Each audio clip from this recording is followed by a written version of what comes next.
Pathian thu ilong ai thang u chan chin tha Lucasiam bung ni chang som le pakhat vena hian in tan Davida khuwa chandam tu piang ta lang Krista chu ei zaina Christmas urlok zana ko ran hote begina kanin khoma kumdang chuni se hlim taka kanin khoma pathian thoka in pol hona kan nei hun anga khan tiang anga KTP ten program kan siam hi anga ta ania kan sia tho angin kan rama kumin chungin shipui lenga wangin March kha chhnula matangin in khom theilovin tingen hun kan manga alung chiat thak zong mai to chana lung chiat thak khop maya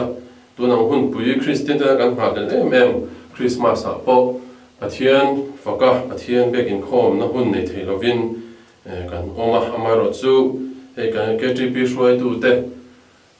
ramrot na le ngai tu thiam na zara in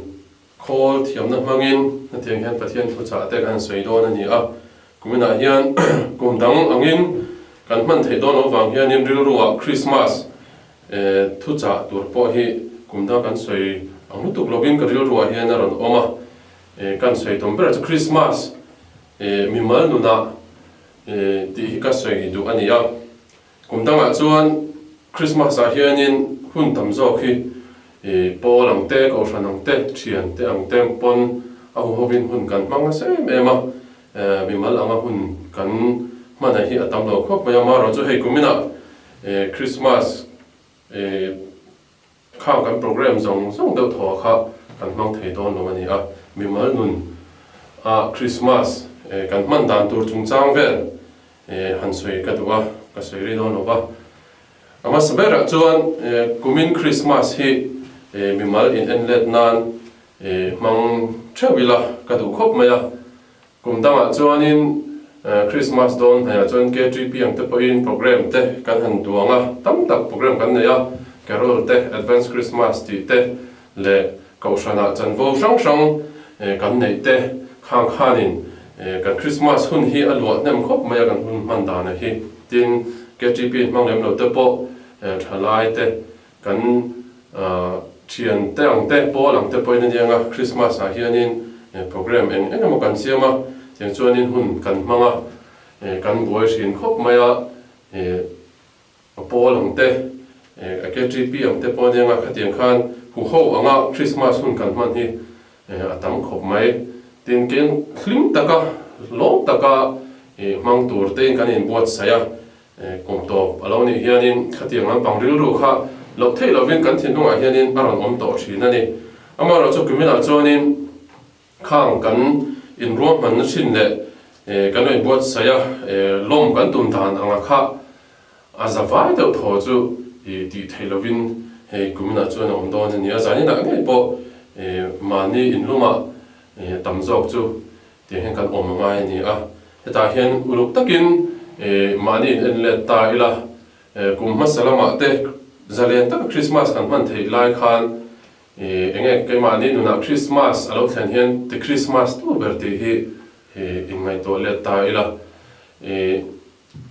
kan thian hova zana kan han leng chuaka ri lo te zu te khang te ne na hlim taka kan han in ti hlima khatinga hun kan man te kha kan nuna Christmas te Christmas tu niem tin a ko sanang zong te poin boy takin KTP program a hlim le lo takin kan manga khang ringa ta kha Christmas kan man chana niam ti te ngai to taila tin chung ko ang te poin ni anga hlim taka kan han in khoma hatianga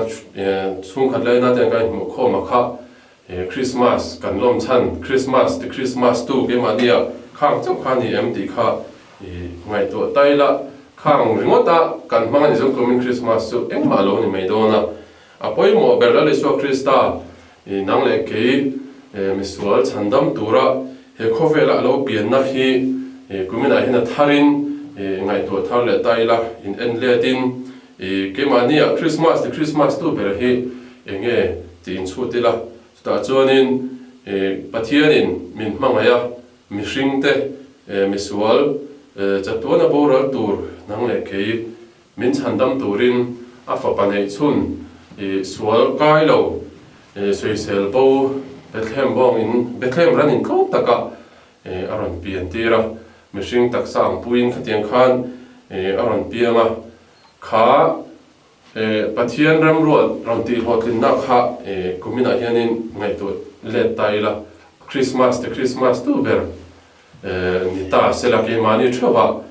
in en let taila kan thin lunga hian Christmas min man tir tu le Christmas thinlung min pu tir tu po he thil hini sela le so Krista lo pianna misualte chandam tura kan thi ai thi tura aron pianna hi kan thinno Christmas tu berloni do sela kumina tang hian kan lo lom thin dan zong zong le nuam ka ti thin dan zong zong kan ti thei ta si lo ba in enlet na hun rem chang taka kumin Christmas hi mang turin thalai te kan cha du cheu ani te chuan a dot le chuanin kumin Christmas hi mi manuna ke mania thamuan na min petu min thamuan tu ni theisela ka du khop maya kan share tho en kumina shipuin min noya shipuya leng sa mema sabram lama ta phei chuanin vo in thlengin mithi an tamlu to ka wanga in khar khip tere sarkar na in kho khirna ai khau zo ka asiam ngai khopin striala lenga tin mizoram ange ponia he Christmas dona kan sarkar ten khop takin ai khop zo kin in kho khirna kalpui ni se tin an rela zain anga te po tamzok chu pona kan chuak theilo ga kumdang kan man thin ang loin tu tiang chuanin hun khir ta kan tong chho me kan hi a kumin chung khan ngai tole tila vai tam tak chung ko tam tak lungai nan oma abik takin hei kumin chunga lusun chung te mi thi nei na anan chung ko te phei chu an khong thak le zo khop me kumdanga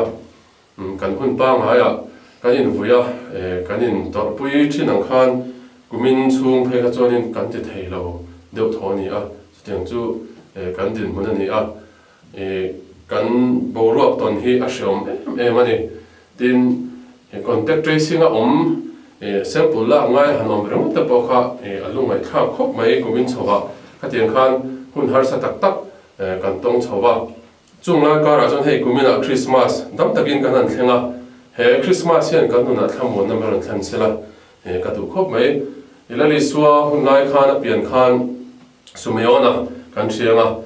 sumeona kha tempula Israel de sandam tu tur makin hun rei tak tempula khan na ka ti chona li suwa mu khan thamuang takin akal theita ti kha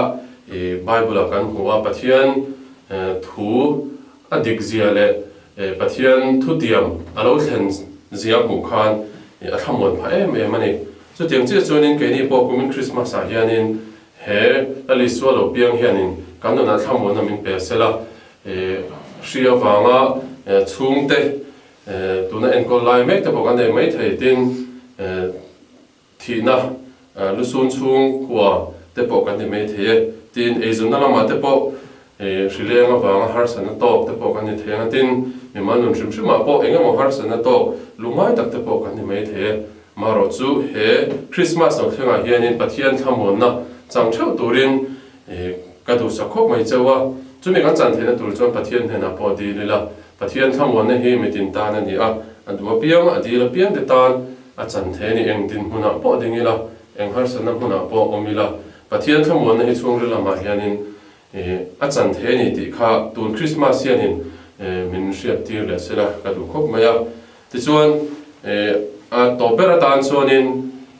kumin Christmas a hianin a tharin la liso Krista hi kan thin lunga lalangin i pian tir leng u ti hi kan soi le duwa nisina kan soi ta ang khanin Christmas a hianin mizo ta bi hi anamang po thil ti khom le hatiang anga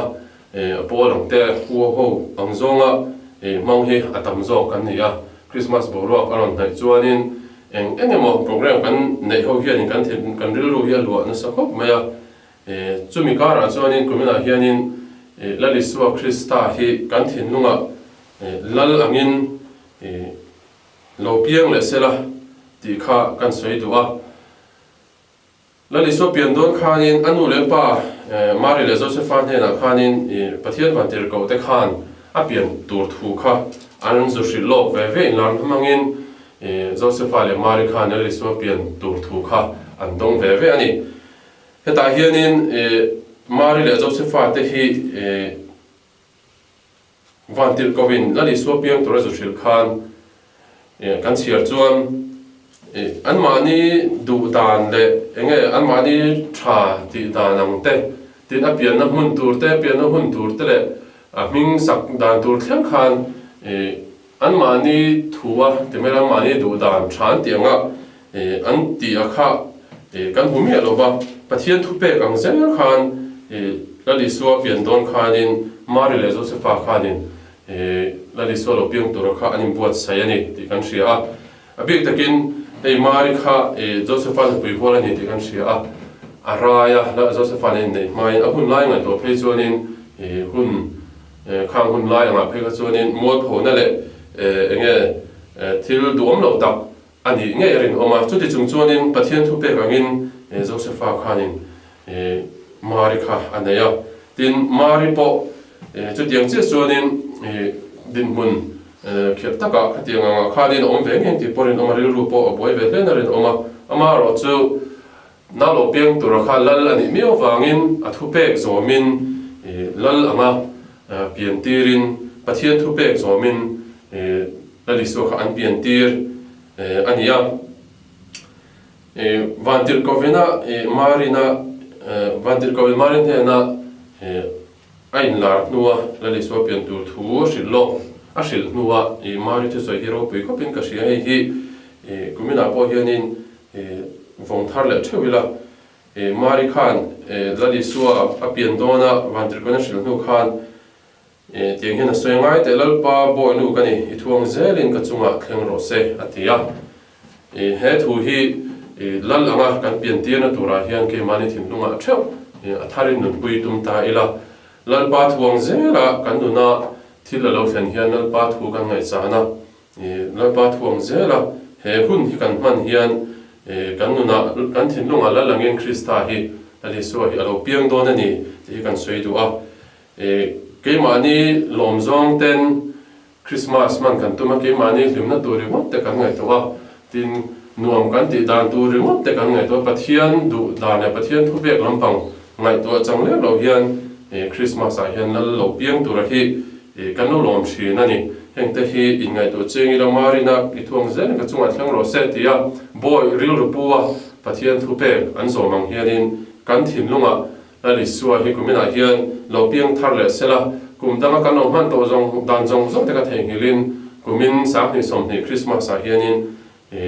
kum danga lo takin kan lo ti shin dan lo tak po ni mai thei pathian ne nei man tharila lal angin kan thinu a rom piang sela thuang zelin kan chunga lo thlang zel ro se ti theu turin